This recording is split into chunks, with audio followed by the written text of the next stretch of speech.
Fast,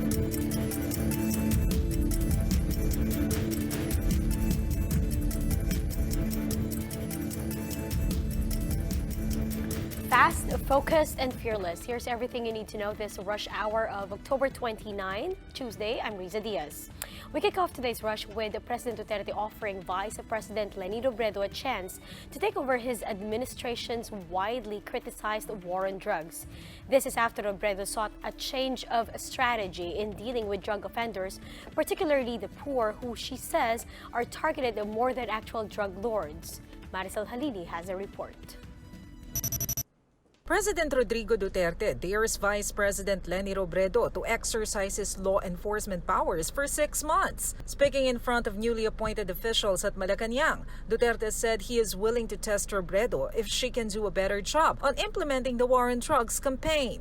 I'm sending a letter to her through Secretary Medialdea. Tignan natin kung anong mangyari. Hindi ako makialam. Sige, gusto mo? Mas bright ka?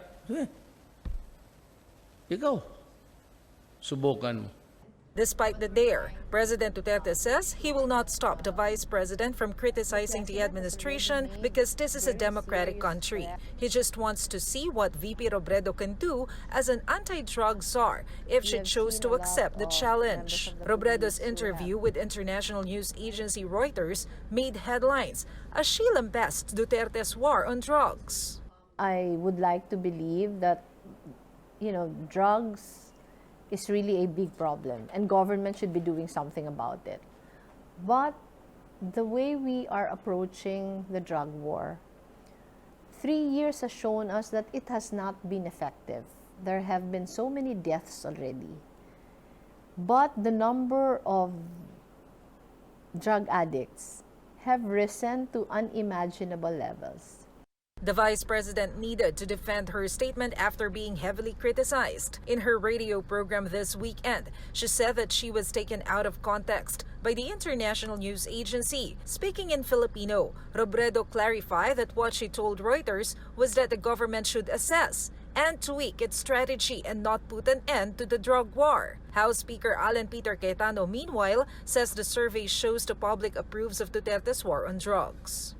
Meron pong iba na question yung manner ng war on drugs or may mga dapat reforma or dapat yung aspeto ng rehab. Pero yung sinabi mong failed ang drug war, why does more than 80% of our people believe that it's safer now in the Philippines? Pending before the International Criminal Court and the United Nations are human rights violation cases against the drug war. For News 5, Maricel Halili, we are One News. Now, apart from the drug war, Duterte also took a swipe at Robredo's recent statements on China as well as on issues regarding the West Philippine Sea. Duterte slammed Robredo for being out of touch with reality when she said China should first recognize the Philippines' rights to the West Philippine Sea before the government engages in any joint exploration deal. Dreaming. That's it. The problem with people, they dream. They do not indulge in reality. Meanwhile, Duterte says he has to yet pick his next top cop. The president says among the qualities he is looking for is honesty. The next PNP chief will replace Oscar Albayalde, who has found himself embroiled in the Ninja Cups controversy ahead of his retirement from the force. But regardless of developments in Albayalde's case, Duterte says Malacanang will not interfere and will not let the ombudsman run its course. A report from a DILG is also still pending. Duterte says filing an administrative case against Albayalde may no longer apply since he is up for retirement on November 8th. The president says a criminal case would be more likely possible against Albayalde. Sabi ko, then I'll wait for the recommendation. But then again, you can be very sure that I will go back to the meat, to the substance, on what started. How did it start? That is due process. Hindi pa tapos eh. The ombudsman, ang administrative is wala na kasi mag-retire na siya. There is a criminal liability kung meron. And for the first time after his checkup, President Duterte showed the injuries he got from his motorcycle accident. But the president reiterated that his back pain was due to muscle spasms and nothing more. However, the frequent coughing during the event did not go unnoticed. And when asked about his current condition, this is what he had to say. Sabi man ng doktor, wag daw ako mag-iingay. Straight man ako maglakad, basta may tao. Pero pag wala ng tao, yeah.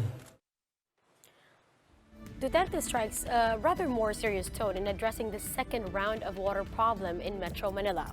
Filipino Star ngayon reports that Duterte may resort to drastic action such as, quote, saying extraordinary powers in pushing through with the construction of the China-funded Kaliwa Dam.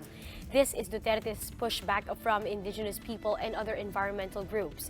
Now, Duterte says ensuring stable water supply would be for the greater good.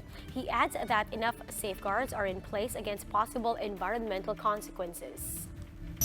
I have appointed enough men of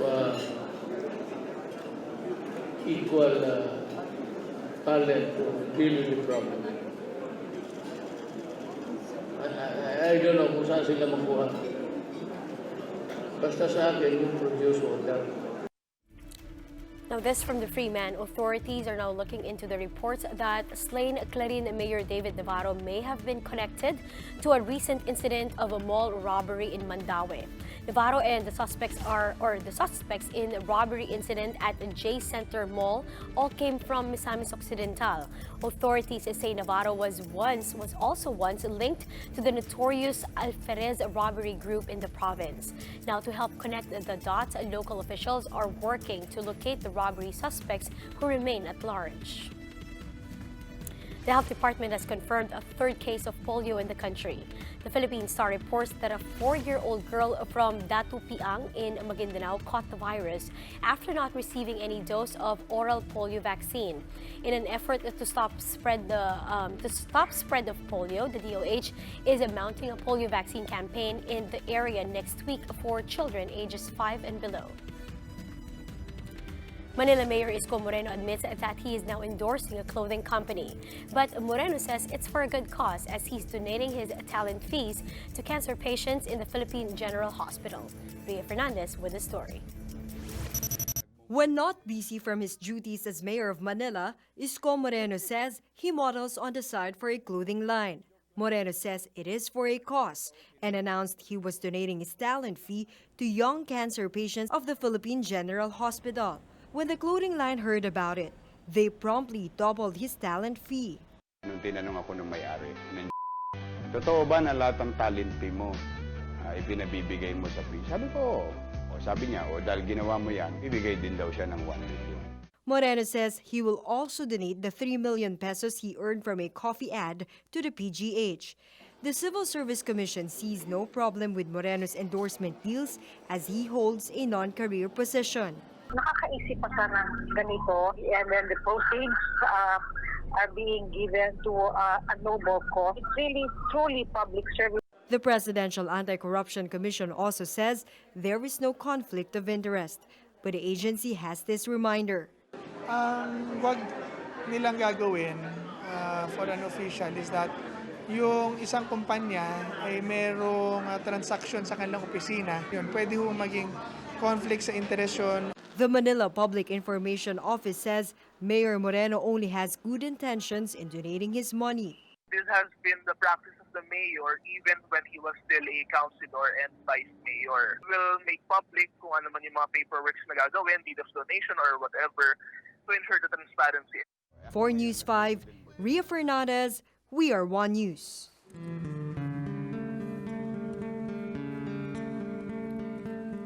Meanwhile, preparations are in full swing over at Manila's biggest cemetery with just a few days before All Saints Day and All Souls Day. Justin Punsalang with this report. The Manila Police District led by Santa Cruz Police conducted a clearing operation at the Manila North Cemetery. This is in preparation for Undas 2019. The police demolished shanties inhabited by informal settlers inside the cemetery. They also confiscated some contrabands including an improvised shotgun, replica guns, and used drug paraphernalia. Besides the clearing operation done days before Undas, there were changes made to maintain order inside Manila's biggest cemetery. Dati-rati ang mga aso pinapayagan, yung mga hayop ngayon hindi na. Ngayon, ang mga bata na pupunta yun ay lalagyan ng tag. The city government of Manila on their part has released a no vendor policy inside the cemetery. They also released a list of prohibited items. Meanwhile, families come earlier to do an early cleanup of the grave of their loved ones. Kasi medyo maluwag pa hindi masyadong siksikan. Para po pagdating ng okasyon nila, maayos na po yung pupuntahan namin. The management of Manila North Cemetery announces that the public can check their website at www.manilanorthcemetery.org.ph to locate the grave of their dead relatives. This is to avoid confusion as based on their data, there are more than 159,000 graves in the cemetery. Before po kayo magpunta sa pumunta rito sa Manila North, pwede nyo na pong i-search yung pangalan ng pamilya nyo, isulat nyo po kung anong grave number and section number. At kung hindi pa po kayo familiar sa street, pwede po kayong dumaan dito na sinulat nyo na po at pwede po namin kayong pa-assist. For News 5, Justine Punsalang, we are One News. The PNP is now in full alert in preparation for Undas. PNP officer in charge Archie Gamboa said around 35,000 policemen will be deployed to secure public cemeteries and memorial parks this weekend. Police personnel will also be deployed in airports, port areas, and bus terminals. Authorities are expecting 15 million Filipinos to flock cemeteries on All Saints and All Souls Day. Under full alert condition, all leaves by PNP personnel are cancelled to guarantee 100% presence of personnel to perform police functions. Still on the holiday rush, the Philippine Drug Enforcement Agency, or PDEA, made a surprise drug test to bus drivers in Pasay, Quezon City, and also in Cebu. PDEA officers also brought K9 units to sweep the premises of various terminals. PDEA Chief Aaron Aquino emphasizes the need for the rounds because some drivers resort to illegal drugs just to last the ordeal of driving long routes. Now, this practice, however, places the safety of passengers at risk. And environmental group Eco Waste Coalition warns the public to be more cautious in purchasing candles as millions of Filipinos are expected to flock cemeteries for the Undas holiday this weekend. The group issued the reminder after confirming that some candles previously banned by the FDA are still being sold in the market, particularly in Binondo, Manila. Eco Waste Coalition says lighting candles with lead-colored wicks may trigger poisoning if ingested or inhaled.